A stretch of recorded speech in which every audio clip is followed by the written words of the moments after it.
نظیر، ہم آپ کے ساتھ ایک بہت ہی اہم خبر شیئر کرنے والے ہیں۔ محسن نقوی اچانک سے منظر سے کہاں غائب ہو گئے ہیں؟ کل قومی سلامتی کا اجلاس ہوا، اس میں بھی محسن نقوی موجود نہیں تھے۔ آخر یہ کیسے ہو سکتا ہے کہ آرمی چیف کے اتنا کلوز ہونے کے باوجود محسن نقوی کل قومی سلامتی کمیٹی کی اجلاس میں شرکت نہ کریں؟ آخر محسن نقوی کہاں پر ہیں؟ اچانک سے کہاں غائب ہو گئے ہیں؟ خواجہ آصف کی بھی ایک سٹیٹمنٹ سامنے آئی ہے کہ میں محسن نقوی سے رابطہ کر رہا ہوں، لیکن محسن نقوی کی جانب سے کوئی بھی جواب موصول نہیں ہو رہا۔ آخر چل کیا رہا ہے؟ آخر ہو کیا رہا ہے؟ محسن نقوی اچانک سے کہاں چلے گئے اور اس کے پیچھے ریزنز کیا ہیں؟ نجم سیٹھی نے ایک خبر دی اور یہ خبر بہت ہی مبہم الفاظ میں دی گئی ہے، اشاروں کناروں میں خبر دی گئی ہے۔ نجم سیٹھی نے کیا کہا، ہم آپ کو ان کی گفتگو سناتے ہیں۔ وہ ان کے بارے میں تو بڑا کلیئر ہے کہ وہ بیمار رہے ہیں، یہی کہہ رہے ہیں کہ ہی واز ناٹ ویل، کہ اگر وہ بیمار تھے تو دبئی چلے گئے، دبئی سے آ گئے ہیں، پھر ابھی بھی گھر میں بیٹھے ہوئے ہیں، ٹھیک ہے۔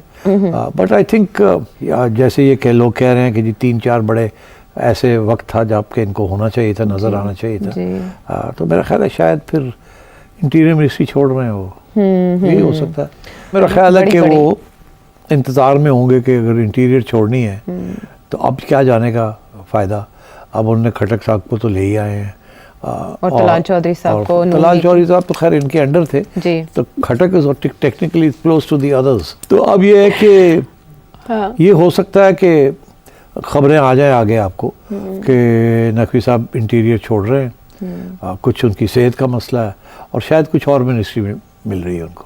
اٹ از پاسبل، یوں نہ لگے کہ people are not happy, because frankly happy اور ناٹ ہیپی کا تو ایشو ہی نہیں ہے، انٹیریئر تو چلاتے ہی وہ لوگ ہیں۔ نظیر، نجم سیٹھی کی گفتگو کو سامنے رکھا جائے اور خواجہ آصف کے بیان کو سامنے رکھا جائے تو ایک بات واضح ہو جاتی ہے کہ محسن نقوی جو ہے اس وقت منظر سے غائب ہیں۔ محسن نقوی کسی سے رابطہ بھی نہیں کر رہے، آخر چل کیا رہا ہے؟ نجم سیٹھی کے مطابق محسن نقوی باہر ہیں، ملک سے باہر گئے ہوئے ہیں، چاہے کسی بیماری کی وجہ سے گئے یا کوئی اور مسائل ہے جن کی وجہ سے وہ باہر گئے ہوئے ہیں، لیکن یہ حقیقت ہے کہ محسن نقوی کسی پریشانی میں مبتلا ہے۔ نجم سیٹھی نے اس بات کی جانب اشارہ کیا ہے کہ محسن نقوی کے ہاتھ سے وزارت داخلہ جانے والی ہے۔ اگر جانے والی ہے تو اس کے پیچھے ریزنز کیا ہیں، اور کیا انہیں کوئی نئی وزارت دی جائے گی تو کون سی وزارت ہے جو کہ ان کے حصے میں آئے گی؟ محسن نقوی جس کے پاس اس قدر زیادہ پاور تھی کہ رانا ثناءاللہ بھی کہنے پہ مجبور ہو گئے کہ یہ محسن نقوی کا احسان ہے کہ انہوں نے وزارت عظمیٰ نہیں لی، نہیں تو ان کو وہ بھی مل جانی تھی۔ یعنی کہ جو طاقتور لوگ وزارتیں بانٹ رہے تھے وہ محسن نقوی کے اس قدر زیادہ کلوز تھے کہ انہیں کوئی بھی وزارت دی جا سکتی تھی۔ وہ محسن نقوی اچانک سے منظر عام سے غائب ہو گئے، کل قومی سلامتی کے اجلاس میں بھی شامل نہیں ہوئے۔ یقیناً محسن نقوی کے اس طرح سے غائب ہو جانے کے اوپر بہت زیادہ سوالات اٹھ رہے ہیں۔ آخر چل کیا رہا ہے اور اچانک سے محسن نقوی کے ساتھ کیا مسئلہ ہو گیا ہے؟ بیمار ہیں یا کسی پریشانی میں مبتلا ہیں؟ لیکن حالات یہ ہے کہ محسن نقوی اس وقت منظر عام سے غائب ہیں، اور غائب ہونے کے ساتھ ساتھ خواجہ آصف جیسے شخص سے بھی رابطہ نہیں کر رہے۔ اگر آپ ہمارے چینل پر نئے تو چینل کو سبسکرائب کر لیں اور بیل آئیکن کو بھی پریس کر دیں۔ خدا ہم سب کو اور ہمارے وطن پاکستان کو اپنی حفظ امان میں رکھے۔